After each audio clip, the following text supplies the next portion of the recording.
আমার বাসায় কাজ করে গেছে পিয়ন, সে এখন 400 কোটি টাকার মালিক। হেলিকপ্টার ছাড়া চলে না। হ্যাঁ, বাস্তব কথা।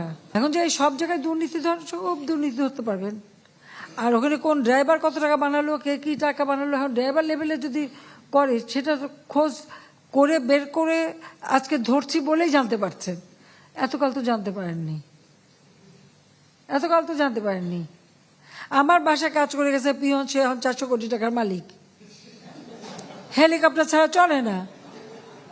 হ্যাঁ, বাস্তব কথা। কি করে বানালো এই টাকা? যখনই আমি জানছি তাকে বাদ দিয়ে তার কার্ডটা সব সিজ করে সব আমার ব্যবস্থা আমি নিচ্ছি। তো এটা তো হয়, বাট এটা তো করে আপনারা এখন ধরার পয়েন্ট এগুলি চোখে আসে, তাছাড়া তো হয় না। যখন ধরা পড়ে তখন আমরা ব্যবস্থা নেই। এটা তো একটা মানসিকতা। আর একটা কথা আমি বলি, এটা শুধু আমাদের দেশে বলে না, সারা বিশ্বেই যে দেশটাই অর্থনৈতিকভাবে উন্নতি হয় সেখানে কিন্তু এই ধরনের কিছু অনিয়ম কিছু লোকের হাতে চলে যায়। কিছু টাকা পয়সা যারা অপাঙ্ক্ত তাদের হাতেই চলে, তারা বানায়, তারা তো অপেক্ষা করে থাকে।